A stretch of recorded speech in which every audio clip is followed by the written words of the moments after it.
minister lo alang li kaning je alam the gala phan lo je Karbi Anglong council atum council pen on ke borenga war sai pe konong le pu Assam pen pe pas pe tik ke mane state government pen papas pe tik ke Karbi Anglong council atum ke borenga hoi pilong le pu alam the ithi thini lapu chinghona sa alang li nang pathan na la pen koson kopi asia alang le phan tanang li labang so buthak borenga hoi non ge council pen pilong le po lam the puthak nang ni hin pen kupi lo rat phan Karbi Anglong a khei dam han nang ni ge than ji non nang ni thaning kha thaning tung te sita thana ko athe ko pilama isomar an ni ke dugu sung mega porhi joy janta malaburwa u alang li da ka chi paklang alam thi rata chatai long paklang alam thi Karbi Anglong a council pen ke non pen apara ke dak Assam state government pen alam rai long le tik ke sakurita piun la pen pilong le po lama putha si jasibat labang so alam kecini nang je bangke isya jume lo council ke do prong atum council long hadak ke claim ke dam bo matum council hem phu atum aphane arjuna labang so lama puthak joyanta malaburwa kaningge lam ke nang tum Karbi Anglong arada phan ke sakuri ke council pen pilong lelu aning tong ke oi ma aning sarong ima alang tum phan sar ji me mele la pu polo tangte council arsi prangge la pusi tuk tak lo tanon nampor bangga kurang phalep tu pi asi ning arong alam lo ma ning oi alam lo ma la council ke do prong CM tuliram rong hang pen chenglok MPM le CM EM atum anabhanta arju tu lap nun milo lo ge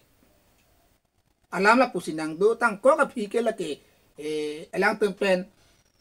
lika chidan ngang tung boda kali lo ning ke oi ning ke duk alam the kachi paklang ateng ke arju tu nang kok bolang temapa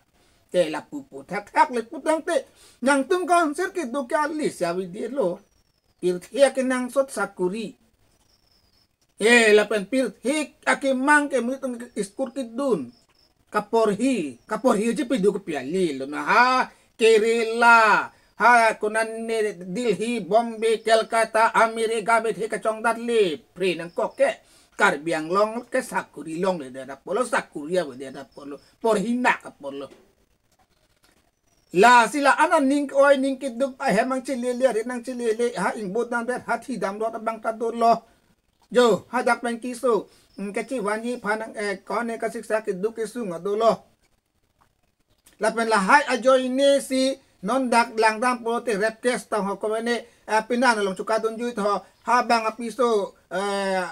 bang long dun ju tang ho puki ong ra ta la lo upai awi po cien mirak cien ke cien det po chu mu we jun mu we ingdara thai we te lu tha we po ha kerela ka ju ha kerela ka ming daram pu po ka cien tang ka chi do tang bang o ka chi choi tang a wi ka chi choi tang trong hong yut paning dingon e ba bang a pin so long ta lagi nang kok lo hapu dun te po rep kes hapu dun te po pambek prok nang sapi marang data bang long dun juy na kot doma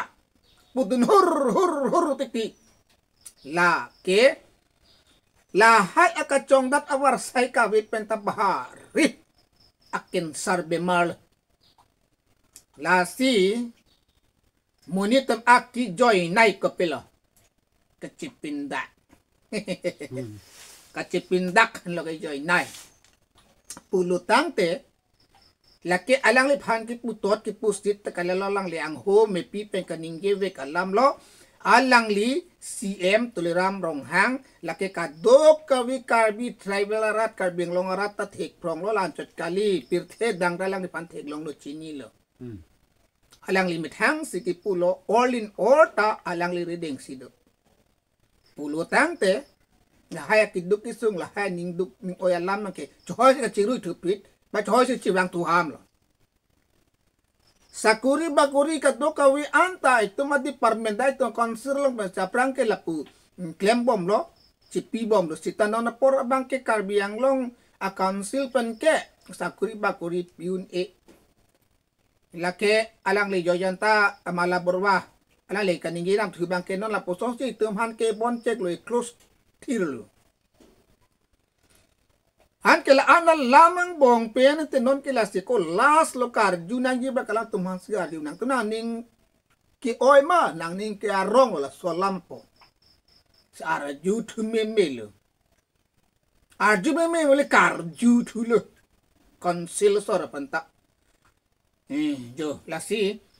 pini ke abid ju ra dingo lo lahai alam apu thak la ke ci sor sar alam kali he itu mikri bu proof alam penak lo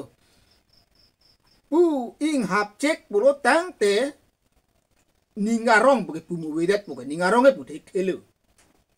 athe rong aso ke kiduk pame kangcir pame cuce se le jun je se le somar phanga pa por hi laan penon ang dengang hole roka pita thang ngamon ta citek long le thang ngamon ta chumu we pulu tang te ko pilang le jilang an ke mo pen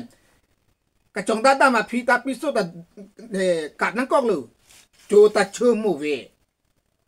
apin nan pen da ka ching tung ka char ita la ke do wek lo muni da ok ka wi long ke son ini son tom thom ka au somar da do chi chi da tung le puteng ke asmar phanga chela na ye skor ke pedun ji po hala pin so bang ta dak bang dang ka ning lang chap tet ek dang ka ching hon wa pota ha dak le rok ke bang ta adi ding lo tang te ka teng ni do yi ka teng ni do yi po ka che pangkrit ado ko po abi market dak pen la cancer ka lagi bang ke sila hai cancer a virus ke hedi ke pa wi ke pa do ji ke konsiro sor ban chulang problem mati la si jotum joglo jogi tum jogji lo ser tuliram rong hanga panta ke pahai tum ong unak se hai de lo ke si kar biara se pahai lo trai biara se pahai lo asama soli dak bhut jogra alang li phana ke pahai kali lo ke nona banga sakurita alam han pahai de se tame sakurita na council pen piune del la pupulo te la simpan pulo te a council ke do ali ke li ke thegen long le de lo